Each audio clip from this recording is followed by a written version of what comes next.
responsible for the respect for the cup, the way people handle it. Presentation of it. We want to make sure that it's that there are scratches on there that are not deliberate. If we saw deliberate scratches, we handle those appropriately, and you'll see that the next plate will not have a scratch on it. We want to make sure it's clean and respected. I think it comes under that umbrella of respect. It certainly is a journey, and it's an indication of what we've done since 1867. Passing the baton at 1909, where, if anyone knew anything about Earl Grey was a guy that was of diversity. He invited the Japanese to come over when they knew that there was a problem in British Columbia, and the first international visit was done by the Japanese ambassador, and that was by invitation by Earl Grey. He believed in diversity, and can you imagine at the turn of the century you have a Governor General that had that forethought. And we are authentic. We were authentic back then. We're authentic now. You look at where it started. Talk about Earl Grey. I mean, obviously this is a cup that has a long history. But you said $48. If you can give us a bit of the explanation how how things started. Yeah, they had this idea that they want to, after Stanley. Certainly Lord Stanley had this opportunity to give us another national icon. That baton was passed to another Governor General, and that happened to be Earl Grey. There was another gentleman by the name of Sir Montague Allen. Well, they had this race, and in 1909, the first person that got to the next hockey trophy was Montague Allen. That thing that was left was going to be the rugby football championship. So he might have been very diverse, but he was a little tardy, because not only did he get late to that, we actually didn't present this till 1910, and we still, to this day. They're still looking for that invoice for $48. They don't know who paid for it, today, if it ever got paid. And today, it's more than worth $48. I mean, it's a valuable piece of history, isn't it? It certainly is. There is no value on this. You can't place a number on it, because if you place a number, you placed a number on a life, and I will not do that. This story about the military is, we started in 1909, and it holds a story from right from 1867 as a 150-year-old country to 41 years later we established the Grey Cup. But not only is it just an indication of great players that played on the gridiron, but it certainly has the theater of war in here. We've suspended due to the World War I. When Archduke Ferdinand was assassinated, we went to war just thereafter. And then 42, 43, and 44, we invited our military to play when we went to war. We needed a morale booster. And we got to remember these freedoms were given to us by these gentlemen. And we forget that there's a lot of things that they have a support group at home.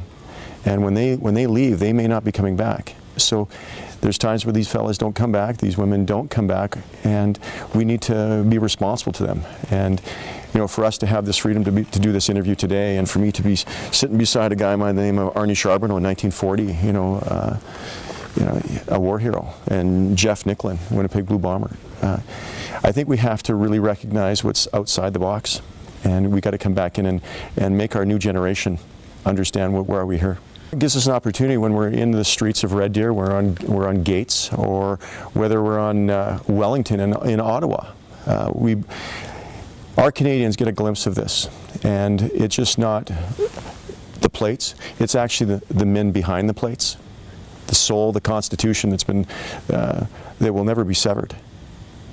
We have a responsibility as Canadians, one, to greet this cup with reverence and respect, and to know behind the plates the definition of what these guys have given us, the freedoms to sit here, to fly out to Red Deer, to be in Ottawa, to acquaint with you, Renee.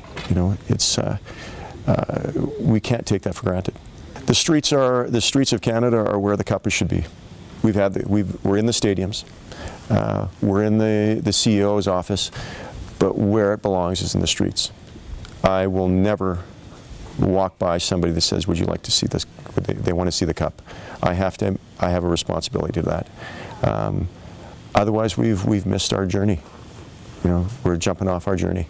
The plate, the 1916, 1919, yeah. Yeah, explain that a bit, because that's pretty unique, and a little bit of history there too. Sure, of course, when our war started, we still played one Grey Cup and recognized that Canada was going to go to war. In those years too, we also lost Earl Grey, so he didn't see a full decade of football, and he still questions whether he ever saw a game. But yeah, we suspended play, and the 16, 17, 18, that's when the war ended.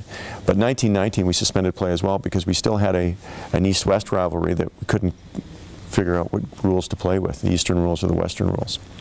And the Winnipeg Blue Bombers were the first Western team in 1935 to actually be a Western Conference winner. So let's look at dateline 2017. So we'll just spin it around here like so. We're going to put a plate here after November. They're going to tell you that there's 105 competitions. That's not true. There was actually 106 competitions. They'll challenge you on overtime games, but a true game was in 1940 that we spoke about with Arnie Charbonneau. They played 2 best total points. The first throwing, the first time we were through a pass, it was 1929. That was by a Saskatchewan Rough Rider. Some questions that we might come up on team names. More specifically, the ones that are always been probably wronged was the Winnipeg Blue Bombers. The answer, the question was, are they truly the Winnipeg Blue Bombers because they are the Royal Canadian Air Force Blue Bombers? No. It brings us back to that wonderful thing that we have never drawn a religious line or a racial line with this great program. We took the name based on Joe Louis, the Brown Bomber, an African-American great champion, and he's the guy that everyone compared to greatness, and we are the Winnipeg Blue Bombers. We have a team that in our league that's named after a great boxer, an American boxer. The Saskatchewan Rough Riders, where did we get that from?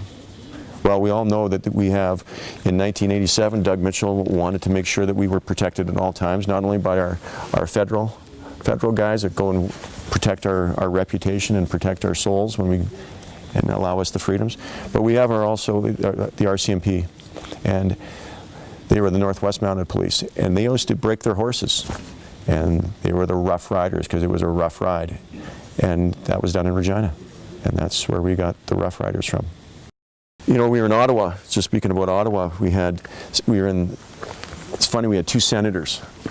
We had Senator Mitchell hold the cup.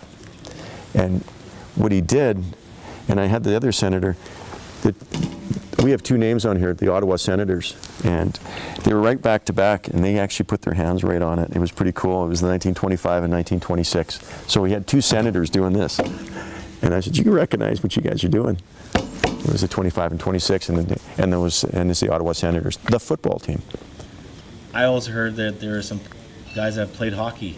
Yeah, there's four champions, Grey Cup champions and Stanley Cup champions. So they've got 2 icons. So page 28 of our great passport, it's a great looking passport, and the next page is the Stanley Cup. So if we correlate the 4, Lionel Conacher, Carl Voss, Normie Kwong, and the great Wayne Gretzky. I guess. Yeah. So we have 2 owners, 2 players that play, and they're all on the Stanley Cup and the Grey Cup. Father and son teams all over the place, and that's we look at Jed and Jay Roberts, both Grey Cup champions, Indigenous player, and if anyone meets Jed, they've met a true Canadian. He's hearing impaired, and he teaches a great class for people that have no idea about football. We look at the Johnsons. They're CFL referees, and father and son team. Gord Johnson, who is a friend of my father's. And then we go, you look at. We just spoke of Neil and our Nelsons. Roger and Mark. Those are good ones. Jerry James and Eddie James, Kid Dynamite. There's another guy who played Toronto Maple Leafs and for the Winnipeg Blue Bombers. Yeah, there'll be 2 of us. Dennis Dowell, who's a veteran as a trustee of the Cup, he'll be there. We'll be sequestered. So Saturday night, no one will see the Cup until we're preparing it for either the fan march or when we bring in the stadium. Now the lore is that no one will see this Cup, and we do not want to bring bad luck to either the Eastern team or the Western team. So we'll make our way into a dressing room where no one will see us, and not even an equipment manager should cross our path. We will then surrender to the RCMP. RCMP will bring it out, which is one of the best things for me to see. I love seeing the Red Surge bring it out. From there, we wait till game time. Game time, and then the last 3 minutes is probably the most nerve-wracking because we don't know where they're going, and last year was pretty nerve-wracking. But we will then look for, we want to make sure that everyone's intact. We give the Grey Cup and we kind of say goodbye to our kid for school. And that's kind of where we feel. I know there's a lot of us that feel very close to the Cup, as the Canadians do, but we spend a lot of time with it, and it's very important that it comes back in one piece.